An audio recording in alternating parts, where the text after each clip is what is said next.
Work is the visible part of power. Thinking is the invisible part. Most people confuse the two and exhaust themselves doing one without mastering the other. They work endlessly but think shallowly, or they think beautifully but never act. Kings are not born from imbalance. They are forged where discipline, strategy, and self-command meet. The warrior understands effort. He respects pain. He knows that nothing bends reality faster than consistent force applied over time. But the warrior alone burns out. He charges every battle as if it is the final one. He reacts instead of positions. He wins fights but loses wars. The philosopher understands patterns. He studies cause and effect. He watches people, systems, history. He knows that power rarely announces itself and that outcomes are decided long before action is visible. But the philosopher alone stagnates. He overthinks. He waits for perfect clarity that never arrives. He sees the game but never enters the arena. The king is the fusion. He works when others hesitate. He thinks when others rush. He moves with intention, not impulse. His power is not loud because it does not need to be. Most people are trained into mental slavery early. You are taught that working hard is virtuous regardless of direction. You are praised for effort, not outcomes. This conditions you to accept exhaustion as proof of worth.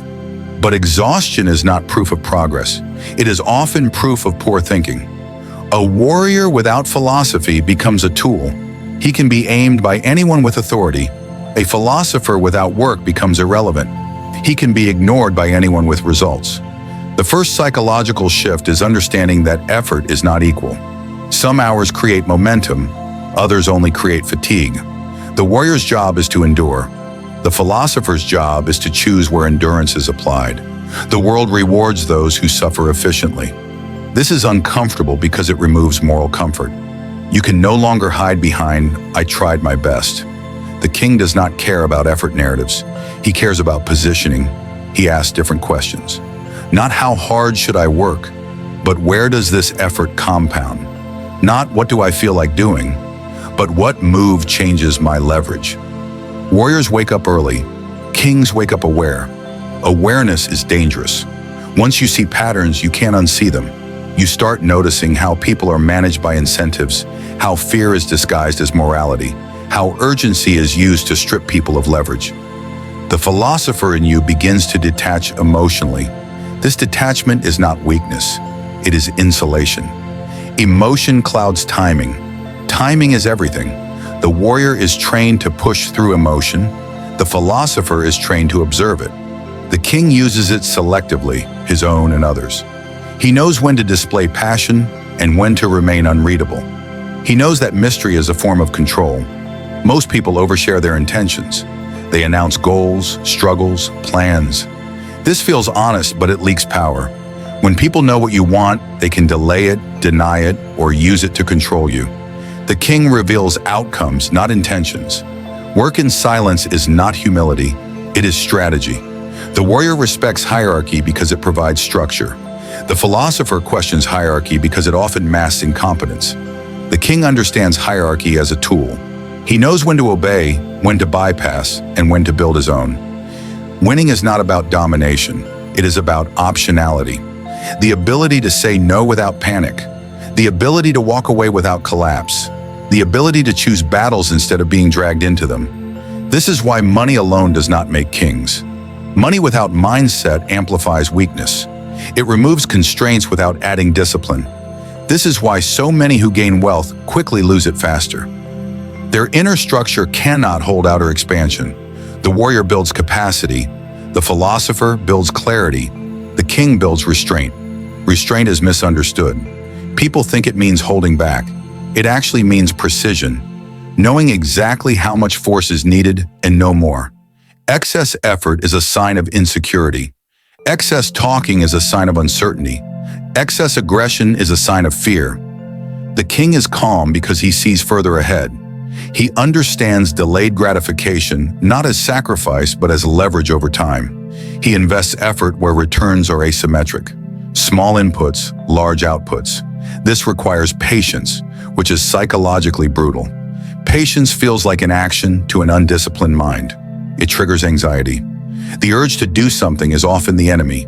The philosopher trains you to sit inside uncertainty without flinching. The warrior trains you to act decisively when the moment arrives. Timing beats speed. You do not need to move faster than everyone. You need to move at the right moment while others are distracted, emotional, or exhausted. Most competition eliminates itself through impatience. The king studies history because human behavior repeats. Power cycles repeat. Empires rise and fall not because of chance, but because of internal decay. Comfort weakens vigilance. Success invites complacency. The king remains alert even when winning. He never confuses a good season with permanent security. Identity is the deepest battlefield. People do not fail because they lack information. They fail because success would require abandoning who they think they are. The warrior identity glorifies struggle. The philosopher identity glorifies understanding. The king identity requires responsibility. Responsibility is heavy. It means your outcomes are your fault. Your stagnation is your fault. Your misjudgments are yours to correct. There is no one to blame and no audience to impress. This level of ownership is rare because it removes emotional escape routes. The king does not seek validation. Validation creates dependency. Dependency creates weakness. He seeks alignment between his actions, his values, and his long-term position. He knows that being liked is irrelevant. Being respected is optional. Being effective is mandatory. Work like a warrior means you do what must be done even when motivation disappears. Think like a philosopher means you question assumptions, detach from emotion, and see beyond appearances.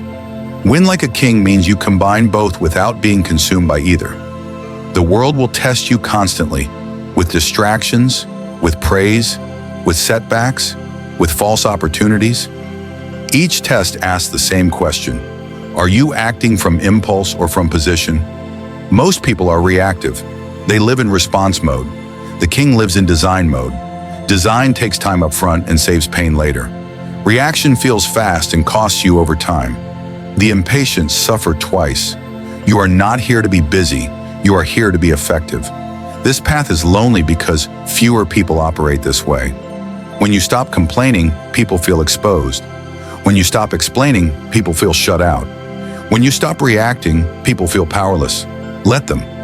Silence, patience, and consistency will do more than arguments ever could. This is not about becoming ruthless to others. It is about becoming ruthless with illusions, especially your own. Because in the end, the crown is not given. It is assumed by those who become capable of wearing it. Winning like a king is not about conquest. It is about conservation. The higher you rise, the more energy you must protect. Power leaks through unnecessary battles, emotional reactions, and ego-driven displays. Most people lose not because they are weak, but because they spend strength where it produces no return. The warrior learns to endure pain. The philosopher learns to understand it. The king learns to avoid unnecessary pain altogether. This is not cowardice. It is efficiency. At higher levels, the battlefield changes. Physical effort matters less. Mental clarity matters more. Emotional regulation becomes decisive. One impulsive reaction can undo years of disciplined work. One poorly chosen alliance can drain momentum. One moment of ego can invite enemies you never needed.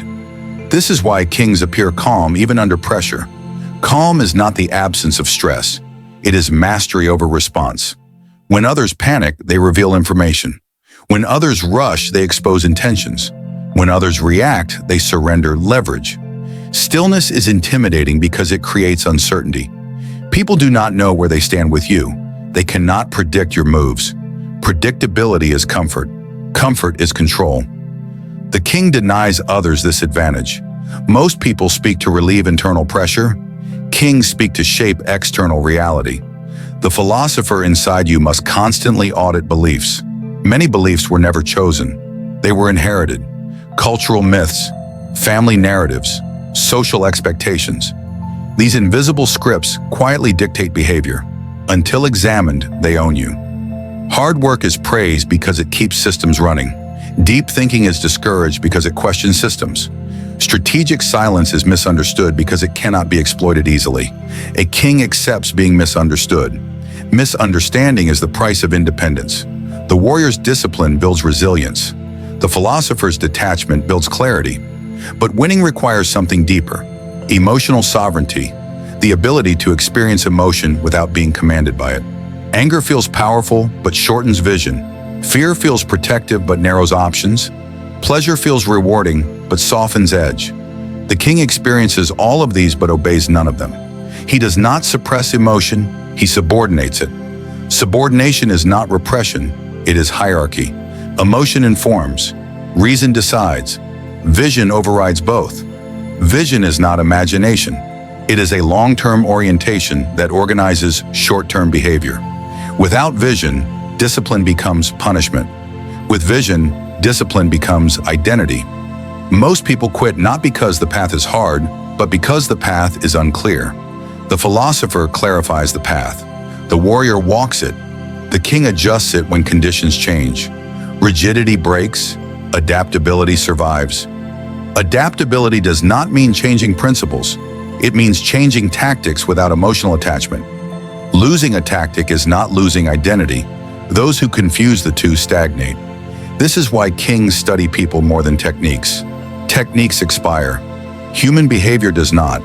Pride, fear, greed, loyalty, these constants shape every era. Whoever understands them holds advantage regardless of time or technology. The warrior dominates himself.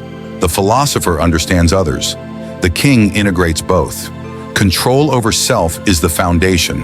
Control over environment is the extension. Attempting the second without the first creates chaos. The higher you go, the more invisible your work becomes. Outcomes matter more than effort. Influence matters more than presence. Leverage matters more than labor. This invisibility frustrates the ego.